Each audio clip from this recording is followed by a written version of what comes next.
1 Tessalonicenses, capítulo 5, versículo 23. E o mesmo Deus de paz vos santifique em tudo, e todo o vosso espírito e alma e corpo sejam plenamente conservados e irrepreensíveis para a vinda de nosso Senhor Jesus Cristo. Senhor Deus e Pai, em nome de Jesus, é com alegria que aqui nos unimos e nos reunimos para, na beleza da Tua santidade, Te adorar, Te magnificar, Te bendizer e Te engrandecer. Fale conosco, fala aos nossos corações, nos alimente, traga vida de forma abundante e plena sobre nós, para que possamos desfrutar da Tua palavra. Assim, meu Senhor, nós Te suplicamos que o Senhor venha e a todos abençoe com a palavra vinda dos céus, em nome de Jesus. Amém. Deus abençoe. Pode sentar.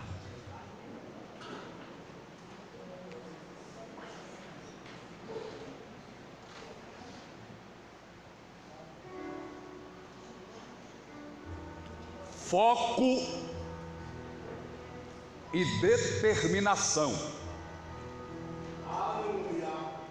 Eu disse foco e determinação. O que foi que eu disse, irmãos? Foco e determinação. Muito bem. São duas coisas necessárias para a vida do crente em toda e qualquer área da sua vida: foco e determinação. A Bíblia diz: olhando firmemente para Jesus, o autor e consumador da fé. Isso é foco. É olhar para o alvo e não desviar o olhar, mesmo que o leão brade do seu lado, que o lobo esturre do seu outro lado, mesmo que venha ameaças e você sinta e ouça, mas vai permanecer focado. A Bíblia diz: aquele que põe a mão no arado e olha para trás não é apto para o reino de Deus. Eu estou falando de foco. Aquele que põe a mão no arado e olha para trás não é apto para o reino de Deus. Não me responda, é uma pergunta retórica. Você tem olhado para frente ou tem olhado para trás? Pastor, como é que se olha para trás? Quando você pensa em desistir, quando você acha que a cruz está pesada demais, quando você começa a achar que quando era crente era melhor do que agora que está crente, quando você começa a olhar mais para o problema do que para o resolvedor do problema, isso é um sinal de que você está olhando para trás. Quando você está preocupado, hiper preocupado e super preocupado, assustado e com medo da luta, isso é um sinal de que você está olhando para o lado errado. Então, se por acaso você está pensando em parar, você está olhando para trás. Se você está desanimando, você está olhando para trás. Eu estou falando de foco, que aquele que põe a mão no arado e olha para trás não é apto para o reino de Deus. Jesus Cristo, ele faz uma advertência quando ele está trazendo o sermão profético sobre o princípio das dores. Ele diz assim: lembre-se da mulher de Ló. Lembrai-vos da mulher de Ló. É simplesmente isso que ele fala. Ele não faz uma exegese, hermenêutica, ele não interpreta o texto. Ele simplesmente diz: lembrai-vos da mulher de Ló. Qual foi o erro da mulher de Ló? Qual foi a falha da mulher de Ló? Foi que quando eles estavam saindo da cidade de Sodoma e Gomorra, eles estavam sob aviso, e o aviso do anjo é: não olhem para trás. Aconteça o que acontecer, pode haver explosões, pode haver fogo, pode haver enxofre, pode haver terremoto, pode a terra tremer, pode tudo se abalar, as estrelas caírem do firmamento, o sol se apagar, a lua desaparecer, mas não olhem para trás. Porque nós somos especialistas em criar desculpas. Olhamos para trás, mas já temos a resposta na ponta da língua. Foi porque ela me chamou de feia. Foi porque ela disse que meu cabelo era de imbira. Foi porque ela disse que eu parecia um cabo de vassoura. Foi porque ela disse que eu parecia um bujão amarrado pelo meio. Foi porque ela disse que... Não, meu irmão, aleluia. Quem está focado não tem tempo para dar ouvido na conversa de A de B ou de C, porque o alvo dele é Jesus Cristo de Nazaré. Eu estou falando de foco, irmão. Foi falado aqui sobre a tempestade no mar. São duas passagens, duas tempestades diferentes. Em uma delas, Jesus Cristo vem andando sobre as águas. Os discípulos se apavoram, se assustam. Jesus Cristo fala no meio das águas, da tempestade, do vento, e diz: não temas, sou eu. Não temam, sou eu, Jesus Cristo fala. E eles ouvem, escutam a voz de Jesus no meio da tempestade. Porque o segredo, irmão, é ouvir a voz de Jesus no meio da tempestade. Quando eles ouviram a voz de Jesus, eles se acalmaram. O mestre está vindo aí. O mestre está chegando aí, mas nós estamos tão preocupados com a luta, com a tempestade, com as calúnias, com as perseguições, que não estamos mais ouvindo a voz de Jesus. Mas quando nós ouvimos a voz de Jesus, a tempestade pode estar como estiver. Nós nos aquietamos, nos acalmamos, porque sabemos que está chegando aquele que acalma o vento, acalma o mar, acalma a tempestade, apaga o fogo, fecha a boca do leão, para o sol, para a lua, abre o mar, fecha o mar, mas não deixa de dar vitória nem de fazer milagre. Mas aí alguém está com uma vista embaçada, porque a tempestade é água, é vento, e é de noite, é na quarta vigília da noite, quando a noite fica mais escura, mais densa. Então eles não conseguem decifrar que é Jesus. Eles não conseguem ver as silhuetas de Jesus, as características de Jesus. Eles reconhecem Jesus pela voz. Aleluia, porque crente que é crente não precisa ver, porque o crer não vem pelo ver, o crer vem pelo ouvir. E quem ouve a voz do mestre, irmãos, aleluia, descansa. Mas aí o Pedro disse assim: se és tu mesmo, Senhor, permita-me que eu vá ao teu encontro por cima das águas. Talvez Pedro pensou, disse: não, Pedro, não dá para você vir não, porque eu fiz aqui uma mágica, eu inventei aqui um equipamento, por isso que eu estou andando, mas não dá, só dá para um. Talvez esta fora a proposta que Pedro esperava, porque se alguém estava falando de lá do meio da tempestade das águas, disse: não, você não pode vir não, aí a dúvida já ia parar: não é o mestre não, eu acho que não é Jesus. Mas de repente a resposta foi a que talvez ele não estava esperando: venha! Eita!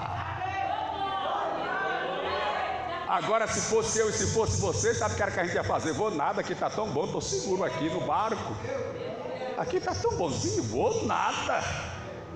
Eu e você, a gente ia pensar assim: a tempestade está grande, está solado, mas eu estou aqui dentro do barco, estou aqui. Mas quem quer resposta de Deus, irmão, não pode ficar na zona de conforto não, viu? Não pode se acomodar não. Se quiser resposta de Deus, tem que pular do barco e cair na água. Aí Pedro foi. Aí a Bíblia diz que quando ele está se aproximando de Jesus, ele começa a afundar. Mas ele não afunda de vez não, porque a fé é algo abstrato, é algo inexplicável, mas ela não se acaba de uma vez não, ela vai se acabando aos poucos. Você vai diminuindo o tempo de oração, às vezes que vem para a igreja, às vezes que lê a Bíblia, vai deixando um pecadinho entrar, outro pecadinho entrar, a fé vai, sabe, se afogando aos poucos. Mas há poder no sangue de Jesus. Hoje você está aqui para receber renovo. para a sua fé ser renovada e vivificada, para você novamente ter alegria e prazer, e não afundar, mas se levantar dessa tempestade, desse lamaçal, desse mar tribuloso, e se colocar de pé na presença de Jesus de Nazaré. Mas aí o texto sagrado diz que o que levou Pedro a afundar foi porque ele começou a olhar para a tempestade. A Bíblia diz que ele começou a olhar para o vento, começou a olhar para as ondas, começou a olhar para a tempestade, aí de repente começou a afundar. Ele deixou de olhar para Jesus, irmão, aí afundou. Quando você vê alguém afundando, pode ter certeza, deixou de olhar para Jesus. Está olhando para o irmão, está olhando para a irmã, está olhando para o pastor. Coitado do pastor, mas se o pastor não tomar cuidado na vida, ele afunda também. Olha para Jesus de Nazaré, porque enquanto você estiver olhando firmemente para Jesus, focado nele, o vento vai soprar, a tempestade vai se levantar, as ondas vão dar de lapada, mas você vai permanecer andando por cima das águas. Alguém vai olhar e vai dizer: não tem condições, é impossível. É impossível para quem está olhando para o mundo, olhando para o pecado, olhando para a alma, mas para quem olha para Jesus, aleluia. Foco e determinação. Foco e determinação. Determinação tem a ver com coragem, irmãos. Determinação tem a ver com coragem. Então você tem que estar primeiramente focado. Glória a Deus. Você tem que saber o que é, o que quer e para onde vai. Você tem que saber o que é, o que quer e para onde vai, porque tem gente que não sabe o que é, nem o que quer, nem para onde está indo.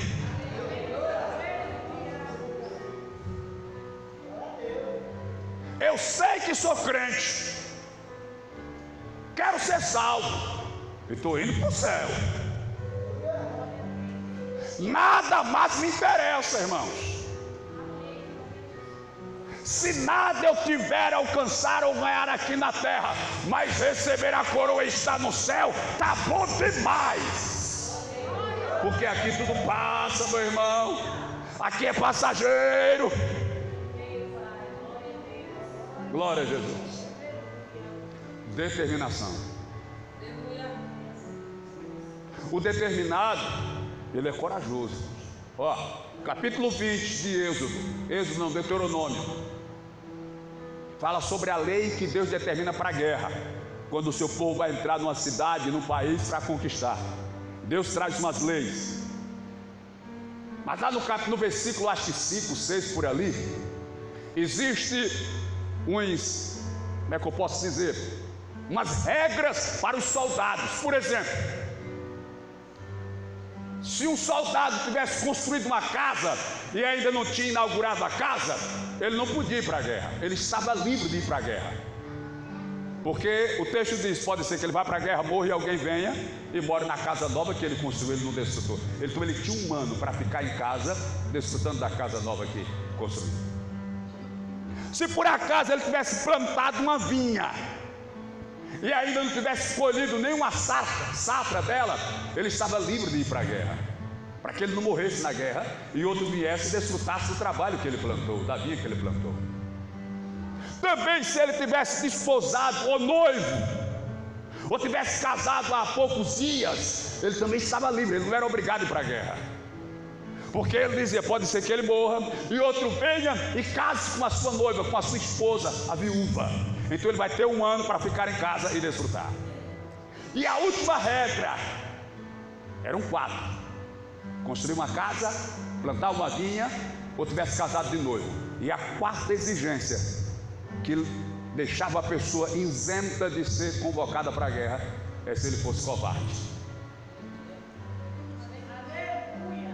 Era a 4ª exigência. Deus disse: olha, diga que se tiver algum covarde, algum medroso, eu vou falar, algum frouxo, não é para entrar no meu exército.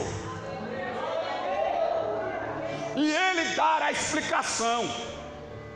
Ele diz que é porque se na guerra o medroso ver o inimigo, ele vai afrouxar, ele vai ficar com medo e vai querer correr.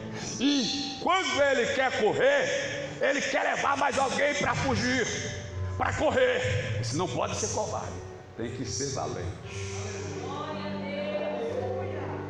Aí Gideão vai receber de Deus uma tarefa: enfrentar os midianitas, que estão saqueando e levando tudo que eles produzem, deixando eles sem nada. O Gideão, ele estava malhando trigo no lagar. O lagar, vou explicar para os irmãos o que é um lagar. O lagar é um buraco no lajeiro,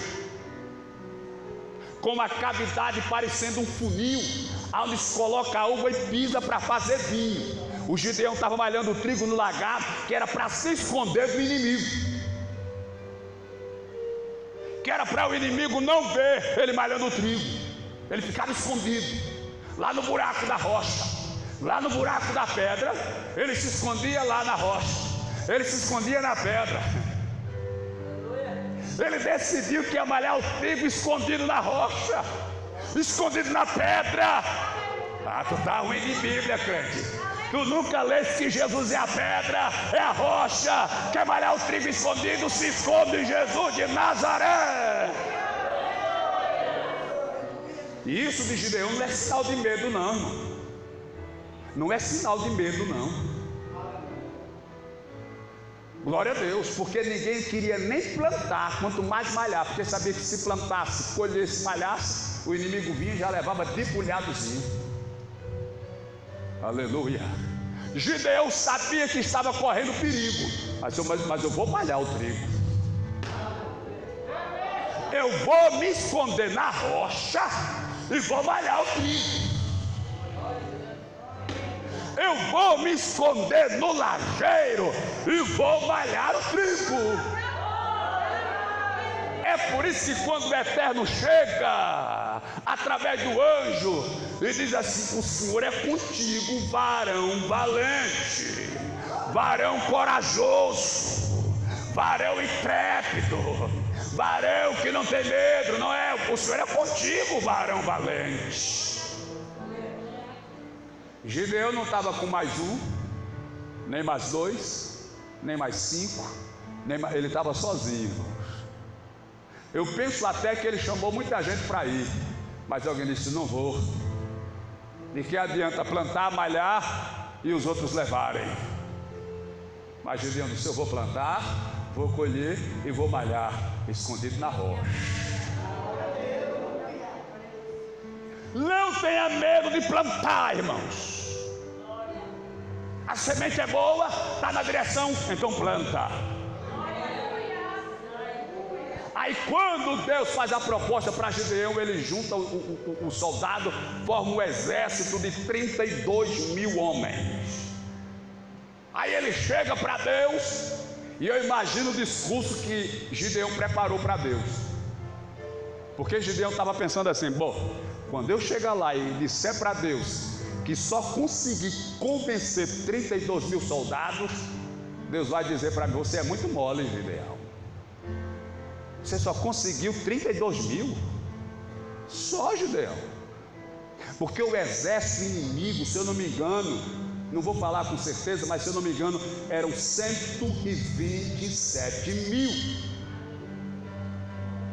Eram quase 100 mil soldados a mais. Gideão juntou apenas 32 mil. E Gideão ficou pensando: bom, Deus vai dizer que eu não tenho capacidade para ser líder, não. Deus não vai dizer que eu tenho chamada para liderar. Deus vai dizer que se enganou, pensou que eu era o cara, mas não sou. Só consegui 32 mil nas 12 tribos de Israel.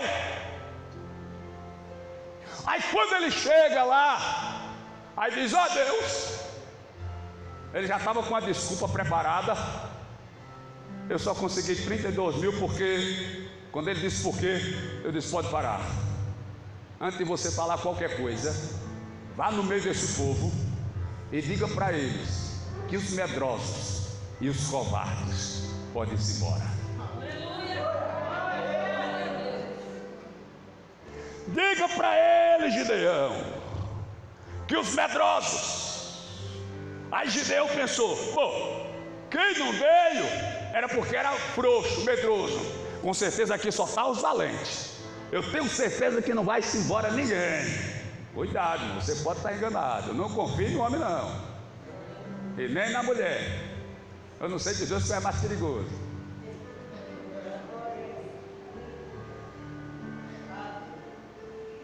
Aí Gideão foi. Quem sabe ele até compôs o hino. E chegou lá no meio dos medrosos e os covardes podem ir embora. Meu irmão, só via gente preparando a mala, pegando os trapos, pegando a espada e partindo. E a fila. E era a gente passando, dando baixa, escrevendo. Teve que fazer um mutirão para fazer lá o documento da baixa. De 32 mil foram-se embora 22 mil. Só ficaram 10 mil. Gideão já estava preocupado com 32, só tem 10 agora. Deus disse: ainda é muito, Gideão. Eu não quero que eles pensem que foi o braço dele, a força deles. Eu quero que eles saibam que foi eu quem fez o milagre, Gideão. É por isso que o vereador não te procura, mesmo sendo teu amigo. É por isso que o prefeito não chega na tua casa. É por isso que o advogado deixa a tua causa. É por isso que o médico diz que não tem jeito. É porque Deus quer mostrar que é Ele quem vai fazer o milagre na tua vida. Você conhece a história? Foram para a beira do rio beber água. Nessa história só ficaram 300. Mas os medrosos e os covardes foram-se embora. E eu preciso dizer isso para você, meu irmão. Eu preciso dizer isso para você, minha irmã. Se você quer entrar nos céus, tem que ter foco e determinação. Tem que ser focado e ser corajoso. A Bíblia diz que o diabo, nosso adversário, vive. Essa palavra vive é muito pesada, mas muito forte. Ele vive ao derredor, bramando como leão, buscando a quem possa tragar. A vida de Satanás é querer tragar a igreja, meu irmão. Ele pode ter até outra ocupação, outros desejos, mas ele vive. Talvez você já disse assim de alguém: aquela pessoa vive para me perseguir, aquela pessoa vive para me caluniar, aquela pessoa vive para me fazer o mal. Entendeu? Satanás vive para isso. Satanás vive querendo nos derrubar, nos vencer. Então, por isso que eu preciso ter foco e determinação. Ser focado e determinado, irmãos. Nada pode tirar a minha nem a sua atenção dos céus. Nada pode fazer nos desanimar. Nós temos que estar focados.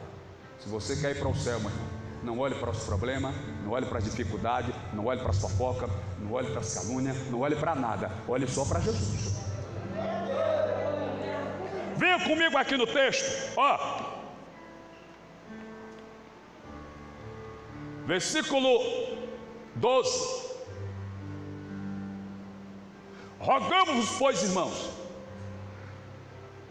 que reconheçais os que trabalham entre vós e que presidem sobre vós no Senhor e vos admoestam.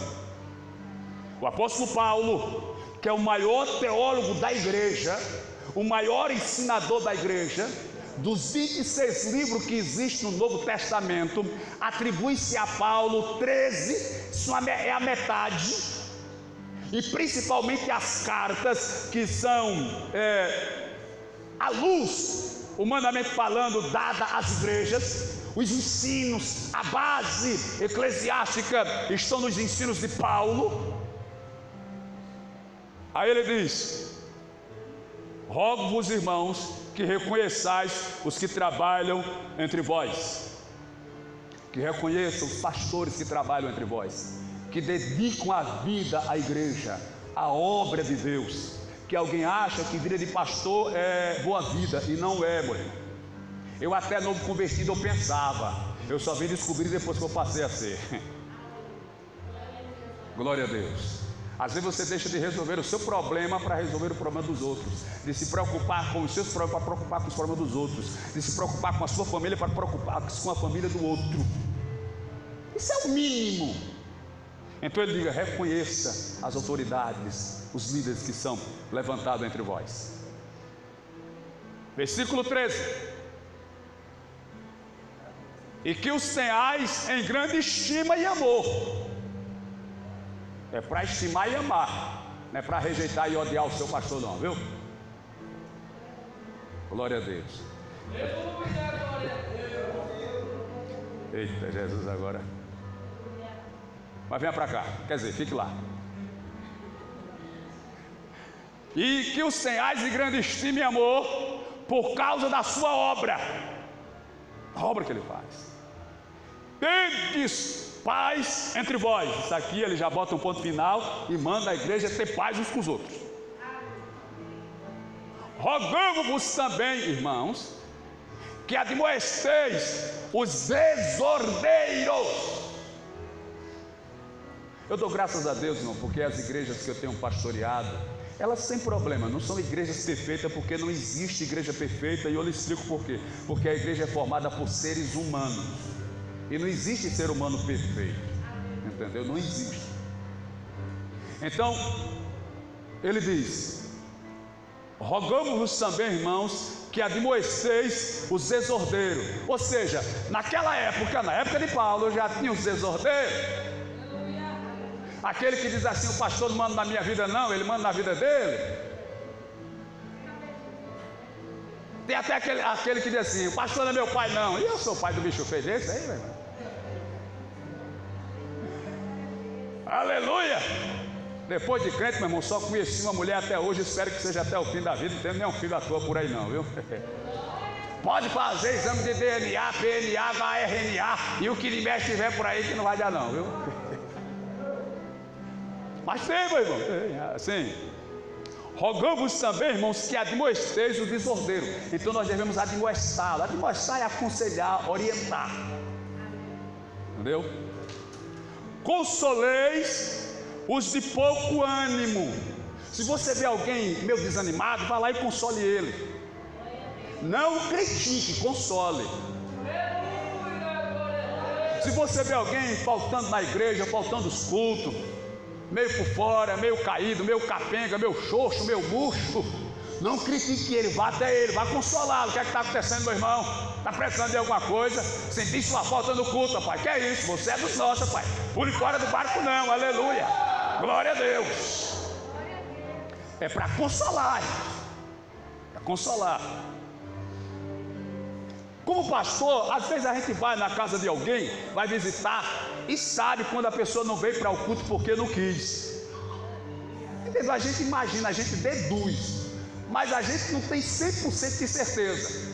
E nem se eu tivesse, eu não ia olhar para a cara dele e dizer: você não foi porque você é preguiçoso, rapaz. Você não foi porque você é mole. Não, digo não, meu irmão.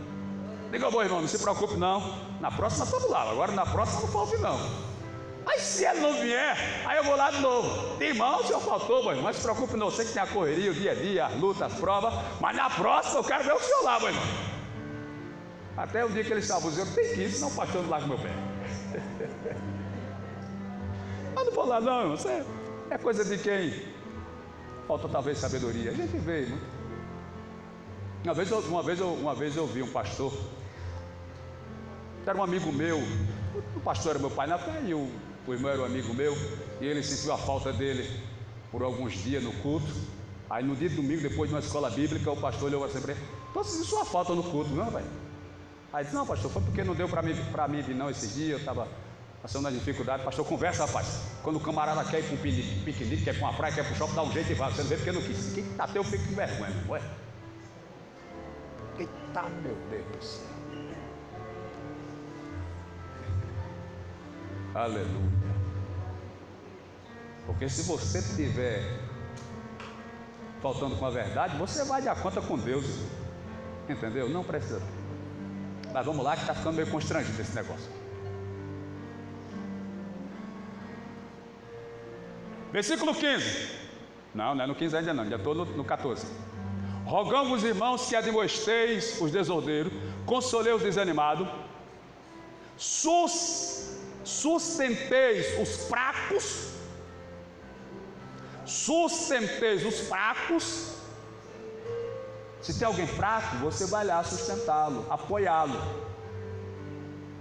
e sejais pacientes para com todos. Agora eu vou perguntar: você é paciente?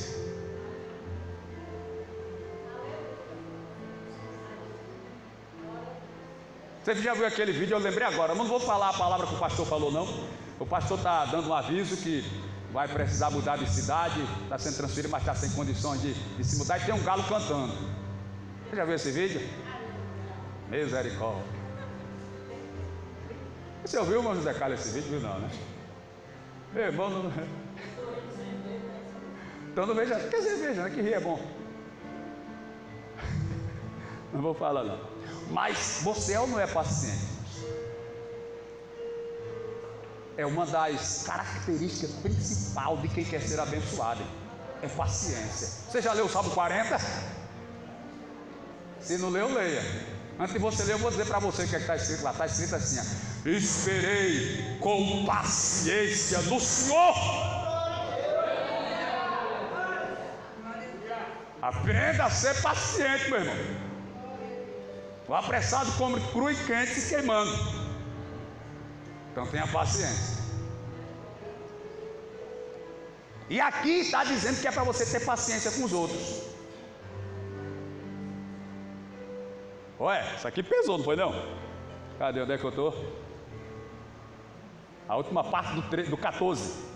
E sejais paciente para com todos. Eu tenho um irmão, ele diz que quando ele está andando na rua, que tem uma criança na frente dele brincando e mexendo em alguma coisa, atrapalhando ele passar, diz que a vontade de dar um chute. Tem que dar misericórdia.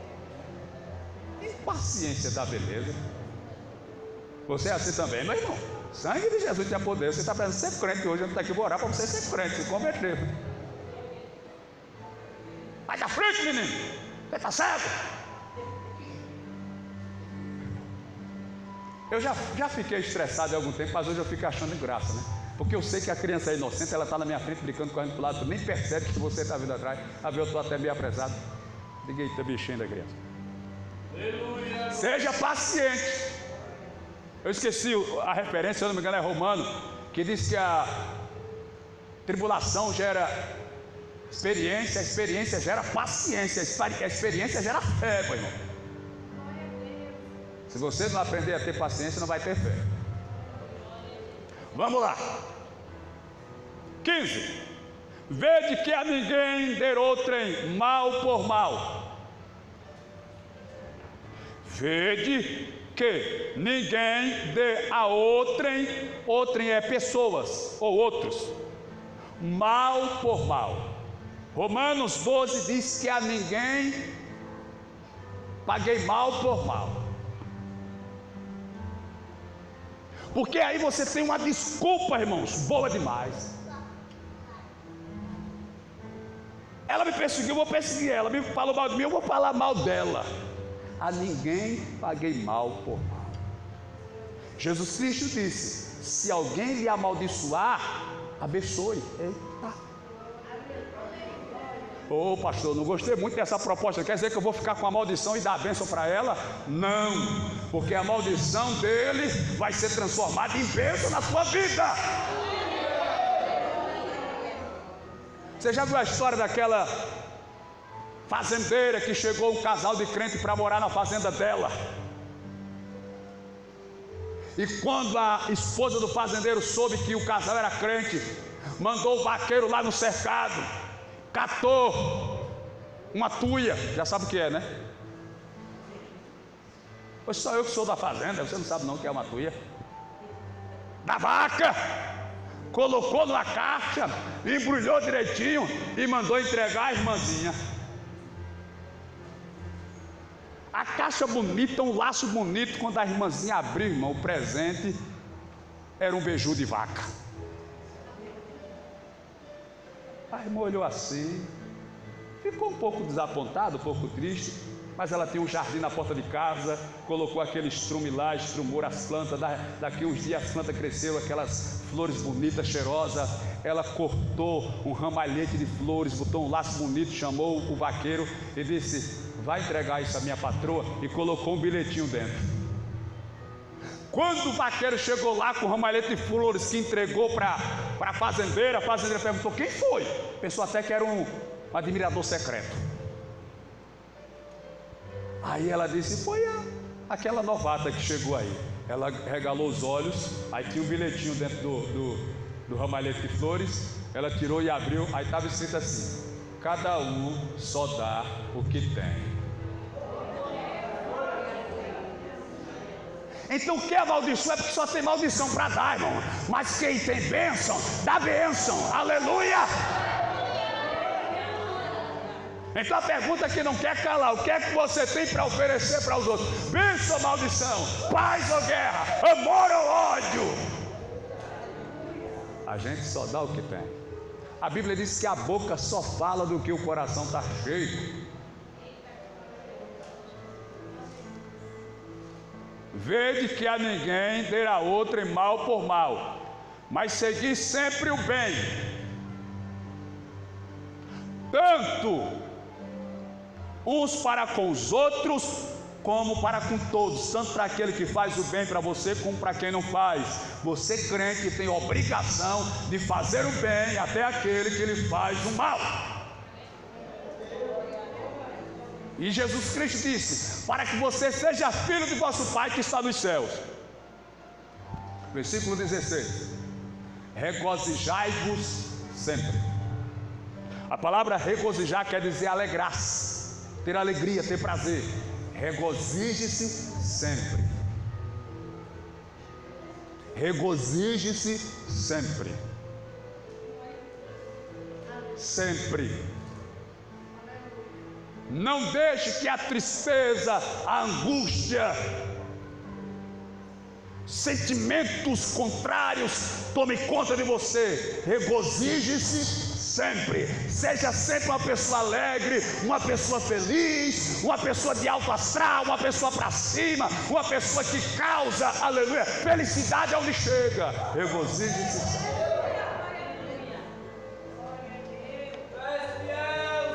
Você já viu que tem aquela pessoa que ela é uma pessoa tão do bem, tão da paz, tão da felicidade, que quando ela chega no lugar, às vezes o marido está até brigando com a mulher, aí de repente começa a sorrir, você chega lá, aí você até percebe que o clima não estava muito bom. Você já chegou no lugar assim e percebeu que o negócio não estava bom, o clima do marido com a mulher, do pai com o filho, às vezes dois amigos. Aí você chega lá, as pessoas sabem que você é tão do bem, uma pessoa que gosta tanto da paz e da felicidade, que parece que desmonta aquilo ali. Mas tem outro que quando chega, aí parece que bota mais lenha na fogueira, irmão. Quando chega, vem cá, fulano, que estava esperando tu mesmo. Não, me diga, me tira a dúvida aqui. Fala aqui, fala. Eita, meu Deus do céu. Aí parece que mais anda com feixe de lenha nas costas, para botar lenha no fogo. Oh meu Pai, mas a Bíblia diz que sem lenha o fogo se apaga. E isso ele prossegue dizendo: não havendo maldizente, cessará a contenda. Glória a Deus. Quanto mais você falar, mais o problema vai se agravar, vai piorar, entendeu? Aleluia. Segue sempre o bem, tanto uns para com os outros como para com todo. Regozijai-vos sempre, seja sempre feliz, sempre alegre. Ore sem cessar.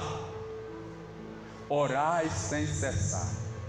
Deixa eu ensinar uma coisa para os irmãos. Existe uma denominação, não vou citar nome por questão de ética e educação, que ela acha que a oração só é ouvida por Deus se ela for feita de joelhos. Isso é um equívoco, não vou dizer que está errado. Isso é um equívoco. Você pode orar em pé, sentado, deitado, andando, parado, de joelho. Do jeito que você orar, se a sua oração for sincera, Deus vai ouvir. Obviamente que a melhor posição de se orar é de joelhos, para demonstrar a reverência para com Deus. Mas há momentos que não é possível. Então viajando você pode orar, trabalhando você pode conversar com Deus na sua mente, fazendo qualquer coisa você pode estar ligado com os céus. Ore sem cessar. Vou pular para a gente. 18. Em tudo dai graças. Em tudo. Pastor, meu vestido rasgou. E agora? Pastor, minha sandália pocou. E agora? Pastor, minha geladeira pifou. E agora? Está quente, pastor. O ventilador queimou, pastor. Em tudo dai graça. Eita, agora Jesus chegou pesado. Tempo quente, tomar água do pote. Dormir sem ventilador. Ainda dá graças a Deus. Pega um abano. Deitado meia-noite, o sol escorrendo, misericórdia. Toma banho quando sai do banheiro. Está suado de novo. Meu irmão, é isso mesmo. Aí você diz, Deus, graças a Deus, meu Pai. Oh, Jesus, como é bom, meu ventilador queimou. Obrigado. Eita, Jesus. Olha, mas tem que ser crente mesmo, viu? Tem que ser crente.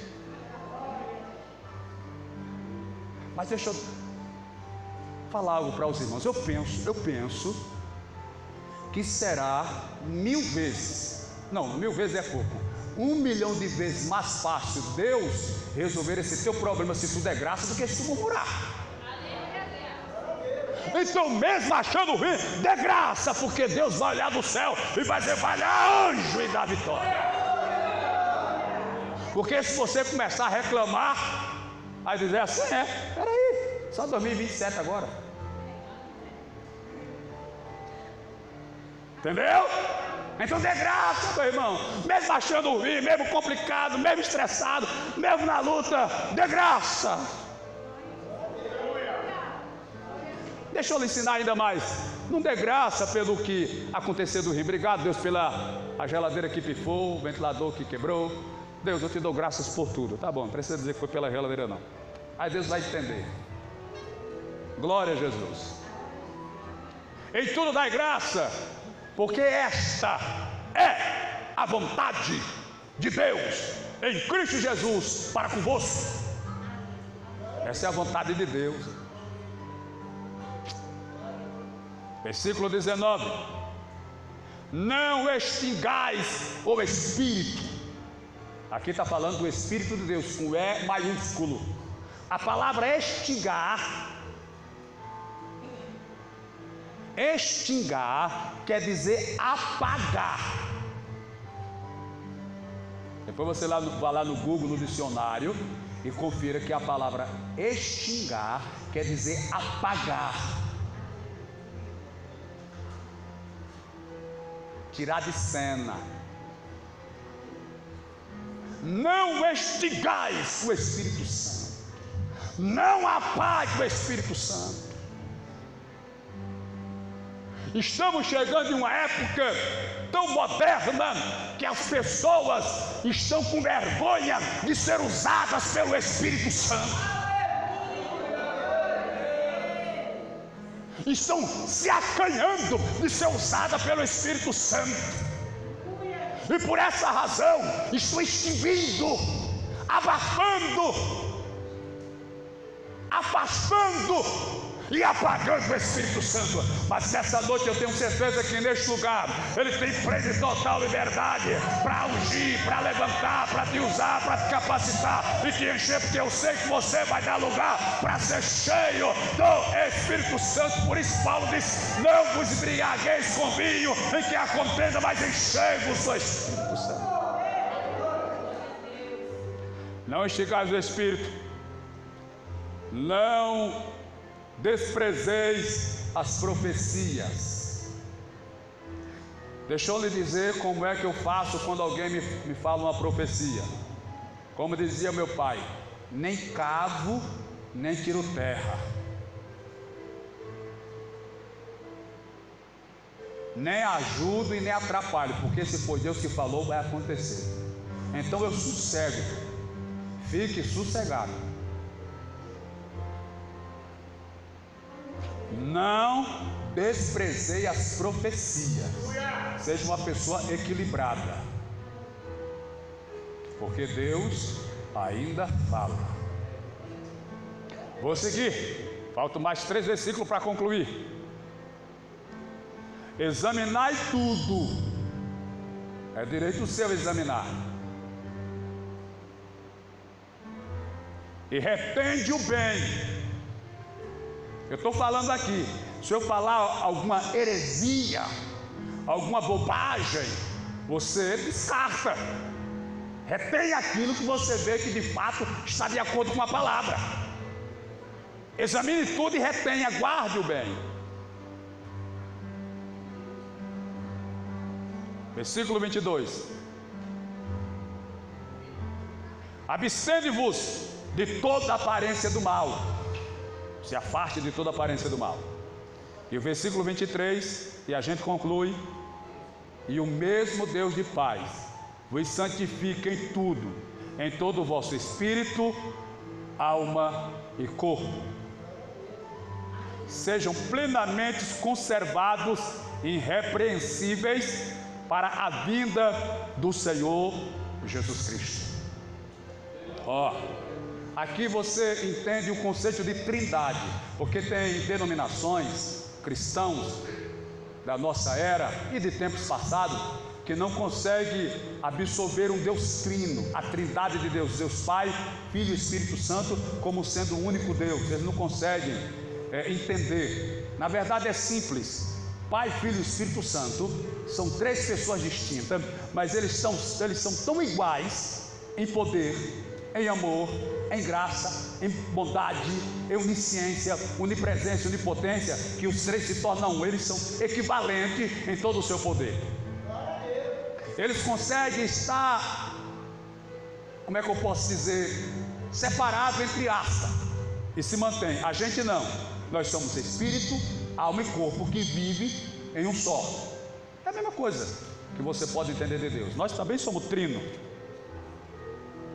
espírito, alma e corpo. E ele diz: e o mesmo Deus de paz vos santifique em tudo, em todo o vosso espírito, alma e corpo. Lembre-se que a sequência não é corpo, alma e espírito, é espírito, alma e corpo. Porque a santidade não é algo que vem de fora para dentro, é algo que vem de dentro para fora. Porque alguns podem ser santos no corpo, mas não é na alma nem no espírito. Mas aquele que é santo no espírito é santo na alma e santo no corpo. E o mesmo Deus de paz vos santifique em tudo, e todo o vosso espírito, alma e corpo sejam plenamente conservados, irrepreensíveis, para a vinda do Senhor Jesus.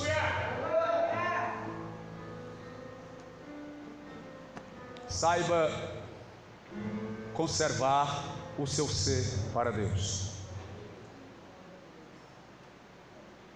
No seu trabalho,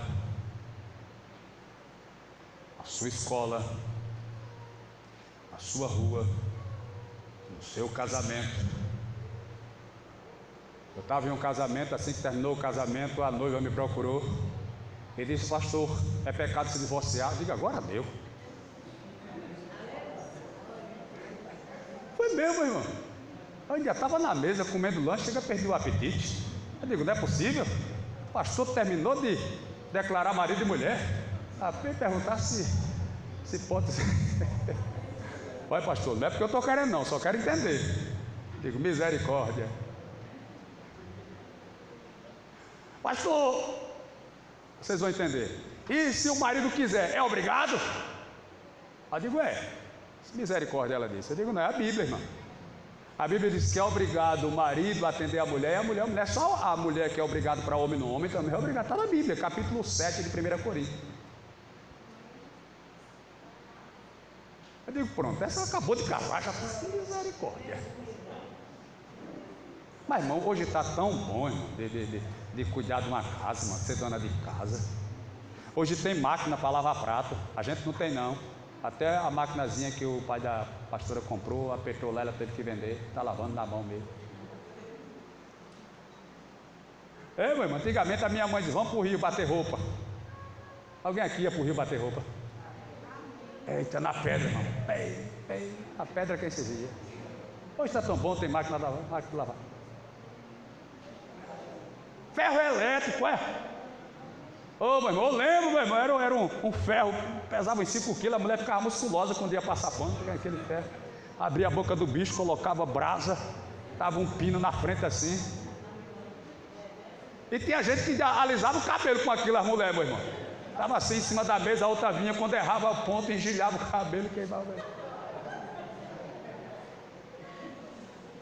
Hoje é tão bom, meu irmão. Lembra que antigamente você chegava na casa do povo no interior, meu irmão, olhava para a bateria de panela, é bateria que chamava, tripé, as panelas chegam brilhavam, tudo areada. Era porque areava mesmo, ia para o rio, pegava areia, vap. Você olhava assim, se via. Hoje é tão bom, meu irmão, você compra panela vermelha, panela azul, panela preta, não precisa nem arear, já vem. Não é assim, meu irmão, hoje está bom demais. É você que não quer mesmo ser dono de casa, você é rei. Fique de pé.